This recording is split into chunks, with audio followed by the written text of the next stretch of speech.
ভারতে এই মুহূর্তে ছাত্র আন্দোলন শুরু হয়েছে, মোদি আছে আতঙ্কে, কারণ ইতিহাস সাক্ষী যে দেশে ছাত্র আন্দোলন হয়েছে সেই দেশের সরকার পালিয়ে যেতে বাধ্য হয়েছে, যেমন বাংলাদেশ, শ্রীলঙ্কা, নেপাল, আরো পৃথিবীর অনেক দেশে। আমি চাই এই মোদি সরকারের পতন হোক। আপনি কি চান? কমেন্টে জানাতে পারেন, আর শেয়ার করে অন্য আরেকজনকে দেখার সুযোগ করে দেন।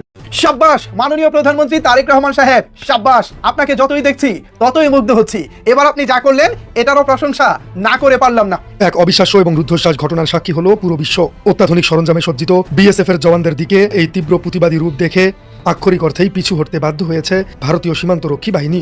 কাঁটা তারের বেড়া, অত্যাধুনিক মরণাস্ত্র আর চোখে মুখে চরম দম্ভ, এটাই ছিল এতদিন ভারতীয় সীমান্তরক্ষী বাহিনী বা বিএসএফ এর চিরচেনা রূপ। সাধারণ বাংলাদেশিদের দেখলে যাদের বন্দুকের নল গর্জে উঠত, আজ তাদের একই হাল। আক্ষরিক অর্থেই লেজ গুটিয়ে পালাচ্ছে বন্দুকধারী বিএসএফ জওয়ানরা। কিন্তু এবার বাংলাদেশ আর চুপ থাকেনি।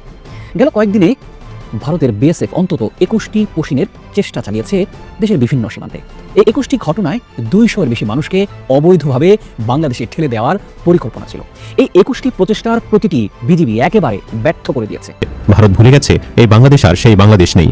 বাংলাদেশের পক্ষ থেকে 13 বার চিঠি দেওয়া হয়েছে ভারতকে। প্রতিবারই তাদেরকে হুঁশিয়ারি দিয়ে বাংলাদেশ বলেছে, কাউকে যদি এদেশে পাঠাতেই হয় তবে সেটি হতে হবে আলোচনার ভিত্তিতে, গায়ের জোরে নয়। দেশের অকুতোভয় সীমান্তরক্ষী বাহিনী, বর্ডার গার্ড, বাংলাদেশ এবং সীমান্তবর্তী সাধারণ জনতার বজ্রকঠিন প্রতিরোধের মুখে বিএসএফ এর এই ভয়ঙ্কর পোশিন বা অবৈধ অনুপ্রবেশের মিশন শুধু চরমভাবে ব্যর্থই হয়নি, বরং উল্টো নয়াদিল্লি সাউথ ব্লকের দিকে কড়া ভাষায় চরম হুঁশিয়ারি বার্তা পাঠিয়েছে ঢাকা। রাশিয়ার সঙ্গে বাংলাদেশের এই আস্থার শিকড় লুকিয়ে আছে এর জাতীয় স্বার্থে কূটনৈতিক বিকল্প বাড়াচ্ছে।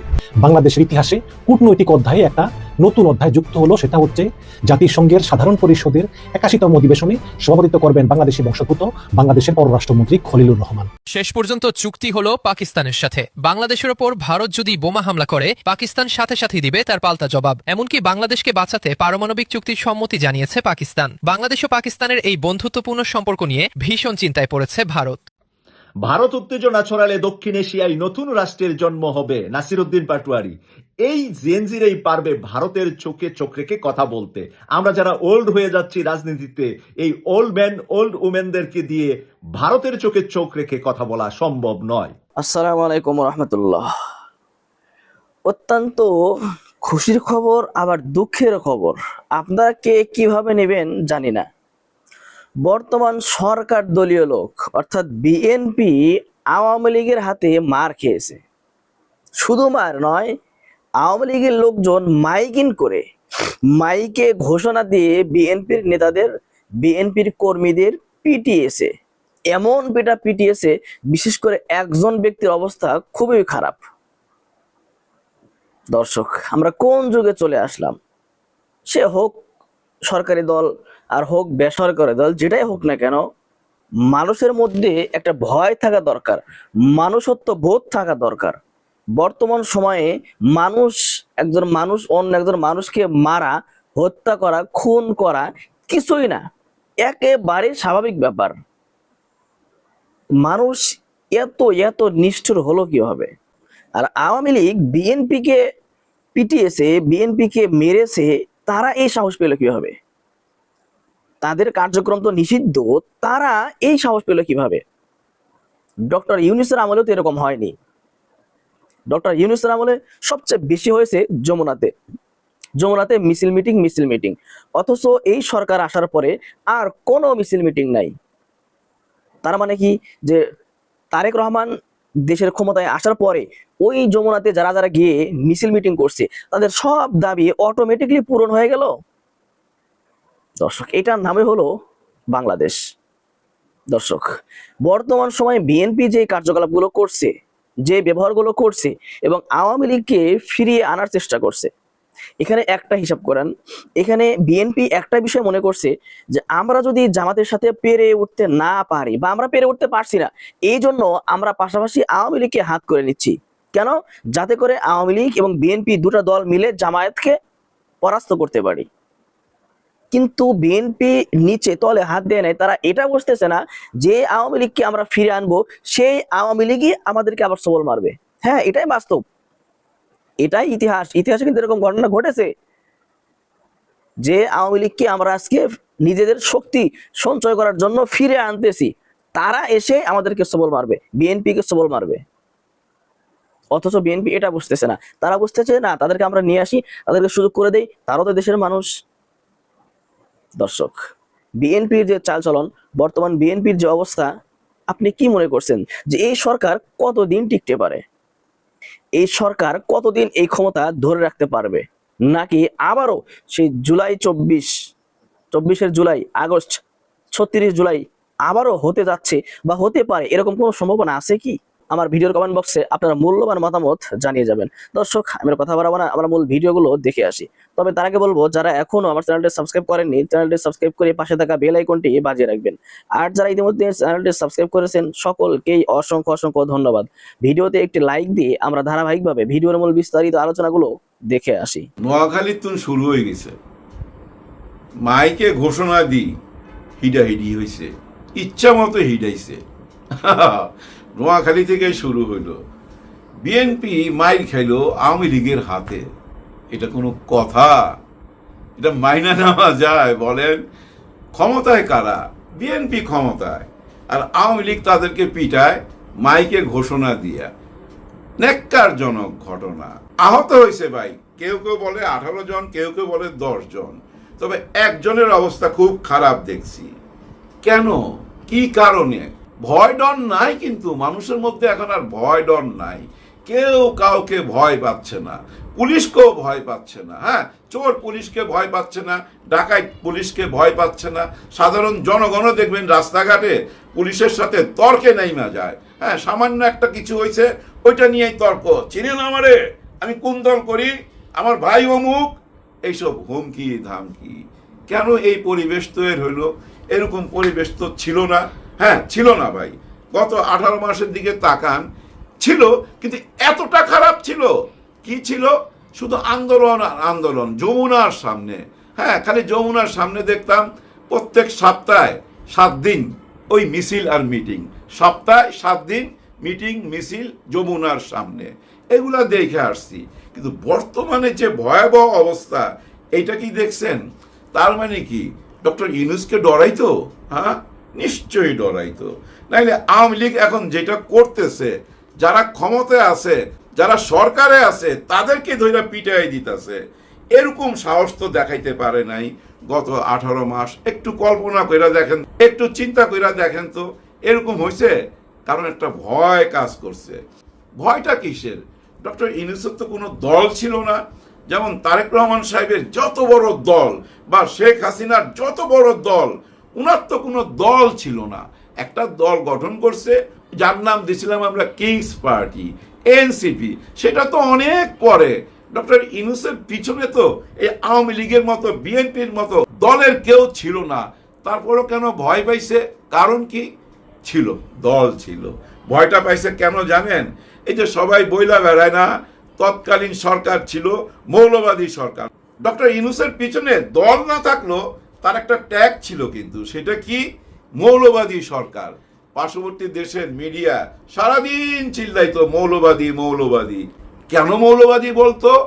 কারণ সবাই মনে করতো এনসিপি তো আছেই, জামাতে ইসলাম আছে, ছাত্র শিবির আছে।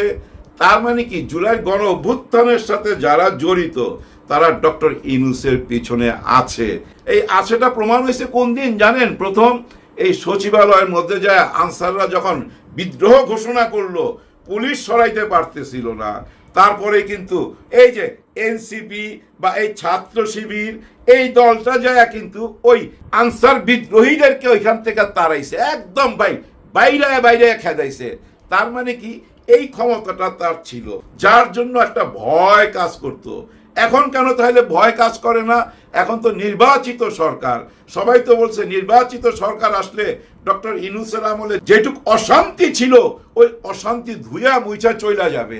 নতুন সরকার আসলেই, নতুন সরকার তো আসলো, নির্বাচিত সরকার তো আসলো, তারপরেও কেন আজকে এই অবস্থা? অবস্থা কিন্তু আগের চেয়ে অনেক খারাপ, এটা আপনারা নিশ্চয়ই স্বীকার যাবেন।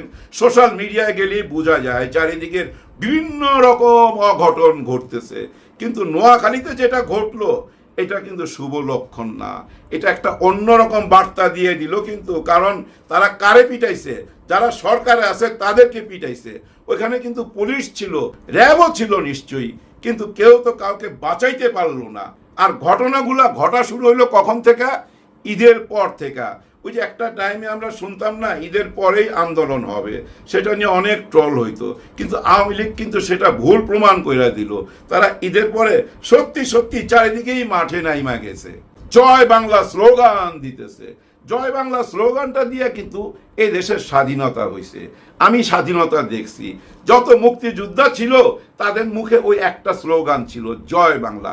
আজকে কিন্তু জয় বাংলা বললে হাতের মধ্যে হ্যান্ডকাপ লাগাই দেওয়া হচ্ছে। কিন্তু আমার একটা প্রশ্ন, কেন আপনারা হ্যান্ডকাপ লাগাবেন, কেন জয় বাংলা বলতে দিবেন না? এই সংবিধানে তো জয় বাংলা আছে, আপনারা তো এই সংবিধান মাইনেই চলতেছেন।